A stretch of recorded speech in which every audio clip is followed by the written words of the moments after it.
পৃথিবীর নিচে কি রয়েছে কখনো কি কল্পনা করে দেখেছেন যদি আমরা মাটির নিচে কন্টিনিউ খনন করে যাই, সমুদ্রের থেকেও নিচে, মাউন্ট এভারেস্টের উচ্চতার থেকেও নিচে খনন করে যাই, তাহলে আমরা কোথায় পৌঁছাবো?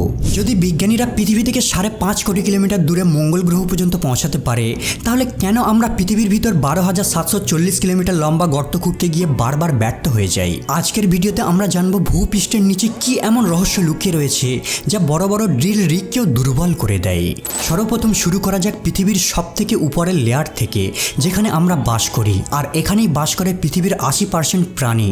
এর থেকে 1 থেকে 2 ফিট নিচে নামলে পোকামাকড় আর ইঁদুরের গর্ত পাওয়া যাবে। 6 ফিট নিচে পর্যন্ত গর্ত খুঁড়ে সাধারণত কবর দেওয়া হয়। এর থেকেও 13 ফিট নিচে নামলে মিশরের 3000 বছর পুরাতন রাজা তুতানখামুন আর তার ধন সম্পদ পাওয়া যাবে। প্রাচীন যুগে মিশরের রাজাদের 10 ফিটের নিচে কবর দেওয়া হতো। 20 ফিট নিচে পর্যন্ত মেটাল ডিটেক্টর মাটির নিচে থাকা মেটালকে খুঁজে বের করে নিতে পারবে। 23 ফিট নিচে নামলে আপনি কিউচি টানেল দেখতে পাবেন। ভিয়েতনাম যুদ্ধের সময় সৈনিকরা নিজেদের গোপন রাখতে, কমিউনিকেট করতে আর আমেরিকান সেনাদের উপর সারপ্রাইজ অ্যাটাক করতে এই টানেলটাকে নির্মাণ করেছিল। 40 ফিট নিচে পর্যন্ত নাইল ক্রোকোডাইলরা গর্ত খুঁড়তে পারে। এই গর্তটা কোনো প্রাণীদের দ্বারা খনন করা সব থেকে গভীরতম গর্ত। 65 ফিট নিচে নামলে আপনারা দেখতে পাবেন প্যারিস কাটাকম কবরস্থান, যেখানে 60 লাখেরও বেশি মানুষের কঙ্কাল রয়েছে। অষ্টাদশ শতাব্দীর দিকে প্যারিসের কবরস্থানগুলো লাশে ভরে গিয়েছিল। সেই সময় এখানে এক ভয়ানক মহামারী ছড়িয়ে পড়েছিল। তাই ফরাসি সরকার ঠিক করে মাটির 65 ফিট নিচে এই লাশগুলোকে দাফন করা হবে। 180 ফিট নিচে নামলে আন্ডারগ্রাউন্ড আরবান ফার্ম দেখতে পাবেন। এই ধরনের ফার্ম চীনে পাওয়া যায়। এখানে মাটির নিচে আর্টিফিশিয়াল লাইট ব্যবহার করে ফসল চাষ করা হয়। মাটির নিচে 328 ফিট গভীরে নিউক্লিয়ার ওয়েস্টকে দাফন করা হয়, যাতে মানব জাতির কোনো ক্ষতি না করতে পারে। আরও একটি নিচে নামলে 346 ফিট গভীরে রয়েছে পৃথিবীর সব থেকে গভীরতম মেট্রো স্টেশন। এই মেট্রো স্টেশনটি ইউক্রেনের শহর কিবে রয়েছে, আর এটা এতটাই নিচে রয়েছে যে এখানে আসার জন্য অনেকগুলি এলিভেটরের সাহায্য নিতে হয়। 400 ফিট গভীরে নামলে সব থেকে নিচে থাকা গাছের শিকড়কে দেখতে পাবেন। এই গাছটিকে আফ্রিকাতে দেখা যায়, যার নাম ওয়াইল্ড ফিগ ট্রি। জলের সন্ধানে এরা এতটা পর্যন্ত নিচে নামতে পারে। 500 ফিট নিচে নামলে পৃথিবীর সব থেকে গভীরতম হোটেল দেখতে পাবেন, যার নাম সালা সিলভার মাইন আন্ডারগ্রাউন্ড হোটেল। এই হোটেলটি সুইডেনে অবস্থিত। এখানে কোনো ওয়াইফাই নেই, কোনো মোবাইল সিগন্যাল নেই। কেবল মোমবাতির আলোয় আপনি শান্তিপূর্ণভাবে কিছু সময় ব্যয় করতে পারবেন। এখানের গেস্টরা কেবল রেডিওর সাহায্যে কমিউনিকেট করতে পারে। এর থেকেও আরও নিচে, মানে 720 ফিট গভীরে রয়েছে পৃথিবীর সব থেকে গভীরতম নদীর তলদেশ। এই নদীটাকে আফ্রিকাতে পাওয়া যায়, যা কঙ্গো রিভার নামে পরিচিত। কিন্তু মানুষ এর থেকেও আরও নিচে নেমেছে। 950 ফিট গভীরে রয়েছে পৃথিবীর সব থেকে গভীরতম ট্রেন টানেল। এই টানেলটি সাইকেন টানেল নামে পরিচিত, যা জাপানের দুটো দ্বীপকে সংযুক্ত করে। এই টানেলটাকে এমনকি সমুদ্রের নিচে তৈরি করা হয়। 1000 ফিট নিচে যদি কোনো ব্যক্তি লুকিয়ে বসে থাকে, তাহলেও নিউক্লিয়ার মিসাইলের হাত থেকে বাঁচতে পারবে না। B-82 নিউক্লিয়ার ওয়ারহেড, এটা এমন এক মিসাইল যদি কোনো জায়গায় পড়ে, তাহলে 1000 ফিট নিচে তৈরি করা স্ট্রাকচারকেও ধ্বংস করে দিতে পারবে। এর থেকেও আরো নিচে নামলে পাওয়া যাবে ডেড সি বা মৃত সাগর, যা সি লেভেল থেকে 432 মিটার বা 1419 ফিট নিচে রয়েছে। এটা এতটাই নিচে এমনকি এম্পায়ার স্টেট বিল্ডিং ফিট হয়ে যাবে। এর থেকেও 2300 ফিট নিচে নামলে চিলির সানজোস মাইনে পৌঁছে যাবেন। আর এখানে 33 জন মাইনার 69 দিন পর্যন্ত খাবার জলের সাপ্লাই ছাড়া আটকে ছিল, কারণ মাইনিং এর এন্ট্রি পয়েন্ট ধস নেমে ব্লক হয়ে গিয়েছিল।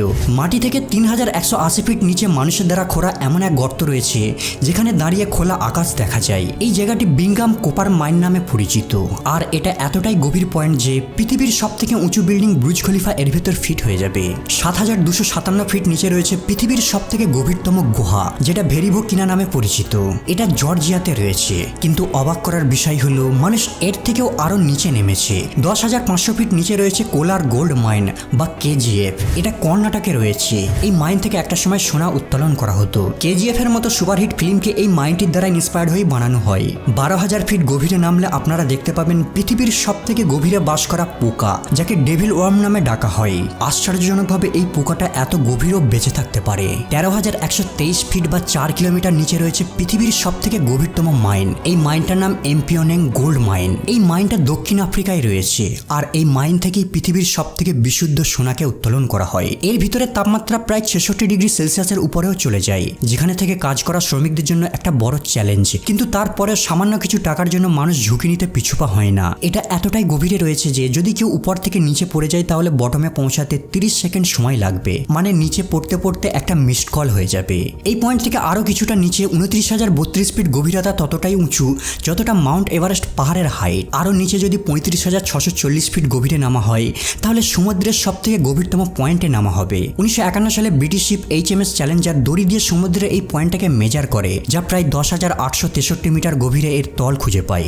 সমুদ্রের এই পয়েন্টটা চ্যালেঞ্জার ডিপ নামে পরিচিত।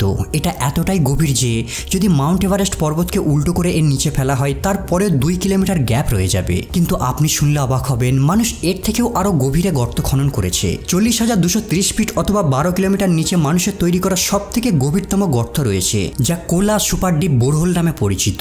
এই গর্তটা 23 সেন্টিমিটার চওড়া। 1997 সালে রাশিয়ার মিশন ছিল এমন একটা গর্ত খুঁড়বে তারা, যা পৃথিবীর সেন্টার পর্যন্ত পৌঁছে যাবে। কিন্তু 9 বছর ধরে কন্টিনিউ ড্রিলিং করার পর তারা এমন একটা পয়েন্টে এসে পৌঁছায় যেখানে টেম্পারেচার 200 ডিগ্রি পর্যন্ত পৌঁছে যায়। আর এর ফলে ড্রিল ইকুইপমেন্ট এতটাই গরম হয়ে যেত যে এর নিচে আর নামা তাদের কাছে সম্ভব হতো না। মানুষের দ্বারা তৈরি করা এটাই একমাত্র গর্ত যার নিচে আজ পর্যন্ত কেউ খনন করতে পারেনি। পৃথিবী কতটা গভীর এই বিষয়টিকে জানার পূর্বে আগে আমাদের জানতে হবে পৃথিবীর লেয়ার সম্পর্কে। পৃথিবীকে 4টে লেয়ারে ভাগ করা হয়েছে। প্রথম লেয়ারের নাম ক্রাস্ট, দ্বিতীয় লেয়ারটির নাম মেন্টাল, তৃতীয় লেয়ারটির নাম আউটার কোর আর চতুর্থটির নাম ইনার কোর। এতক্ষণ আমাদের খনন পৃথিবীর প্রথম লেয়ারে চলছিল। এই লেয়ারটা 30 থেকে 70 কিলোমিটার মতো মোটা। আর এই ক্রাস্ট লেয়ারেই আমরা বাস করি। 70 কিলোমিটারের থেকে নিচে নামলে আমরা মেন্টাল লেয়ারে পৌঁছাবো, যা 2900 কিলোমিটার মোটা। তবে এই লেয়ারটা ক্রাস্টের মতো না, এটাকে 2 ভাগে ভাগ করা যায়, আপার মেন্টাল আর ইনার মেন্টাল। আপার মেন্টাল 660 কিলোমিটার নিচে পর্যন্ত রয়েছে আর এটা লিকুইড ফর্মে থাকে আর এখান থেকে আগ্নেয়গিরির সৃষ্টি হয়। অন্যদিকে ইনার মেন্টাল ভূমিপৃষ্ঠ থেকে 2900 কিলোমিটার গভীরে রয়েছে। তবে এটা চাপের কারণে হালকা শক্ত থাকে, অনেকটা টুথপেস্টের মতো নরম, আর এটা ধীরে ধীরে ফ্লো হতে থাকে। মেন্টালের তাপমাত্রা 1000 থেকে 3000 ডিগ্রি সেলসিয়াস পর্যন্ত হয়ে থাকে। এরপর যখন আমরা 2900 কিলোমিটারের নিচে নামবো তখন আমরা আউটার কোর দেখতে পাবো। এটা প্রায় 2200 কিলোমিটার পর্যন্ত মোটা হয়ে থাকে। এর মধ্যে গলিত লোহা আর নিকেল থাকে আর এখানে তাপমাত্রা সর্বদা 4000 থেকে 5500 ডিগ্রি সেলসিয়াস পর্যন্ত হয়ে থাকে। এখানে এতটাই গরম থাকে যে কোনো মজবুত উপাদান এখানে টিকে থাকতে পারে না। আর এই লেয়ারটি পৃথিবীর চৌম্বকীয় শক্তিকে তৈরি করতে সাহায্য করে, যা আমাদের সূর্যের ভয়ানক রশ্মি থেকে রক্ষা করে থাকে। 5000 কিলোমিটার গভীরে নামার পর আমরা পৃথিবীর ইনার কোর দেখতে পাবো, যা নিকেল আর আয়রন দ্বারা গঠিত, যার তাপমাত্রা 5000 থেকে 6000 ডিগ্রি সেলসিয়াস পর্যন্ত হয়ে থাকে। এই তাপমাত্রাটা ঠিক সূর্যের তাপমাত্রার সমান হয়ে থাকে। তবে প্রচন্ড প্রেসারের কারণে এই লেয়ারটা কঠিন অবস্থায় থাকে। বিজ্ঞানীদের মতে ইনার কোর আর আউটার কোর থেকেই ধাতু গলে মেন্টাল লেয়ারের মাধ্যমে পৃথিবীর ক্রাস্টে পৌঁছায়, যেখান থেকে আমরা এগুলিকে বের করে আনি, যেমন লোহা, তামা, নিকেল, ম্যাগনেসিয়াম, অ্যালুমিনিয়াম, সোনা, রূপার মতো উপাদান। এগুলোর ক্রাস্ট লেয়ারে আসার জন্য আগ্নেয়গিরি আর টেকটনিক মুভমেন্টের বিশেষ ভূমিকা রয়েছে। যদি পৃথিবীর সমস্ত লেয়ারকে একসাথে জোড়া হয় তাহলে সব মিলিয়ে পৃথিবীর গভীরতা হবে প্রায় 6371 কিলোমিটার। কারণ এরপর যখন আমরা সেন্টার ভেদ করে আরো নিচের দিকে নামবো তাহলে সেম লেয়ারকেই দেখতে পাবো। কারণ আমরা জানি আমাদের পৃথিবী গোলাকার। মানে যদি আপনি ভাবেন পৃথিবীর এপারে গর্ত খুঁড়ে ওপারে যাবেন, তাহলে এই গর্তটা যদি ইন্ডিয়া থেকে করা হয় সোজা চিলির কাছে প্যাসিফিক ওশান দিয়ে বেরিয়ে আসবে আর এর টোটাল দূরত্ব হবে 12,742 কিলোমিটার। কিন্তু আমরা কেবল মডার্ন টেকনোলজির সাহায্যে ক্রাস্ট লেয়ারের এই 12 কিলোমিটার পর্যন্তই গর্ত খনন করতে পেরেছি। মানে যদি দুবাই পৃথিবীর সারফেস হয় তাহলে পৃথিবীর সেন্টার হবে 6371 কিলোমিটার দূরে নর্থ কোরিয়ায়। কিন্তু আমরা মানুষেরা কেবল এখনো পর্যন্ত এই এতটা পর্যন্তই গর্ত খনন করতে পেরেছি, ঠিক যতটা আপনারা স্ক্রিনে দেখতে পাচ্ছেন।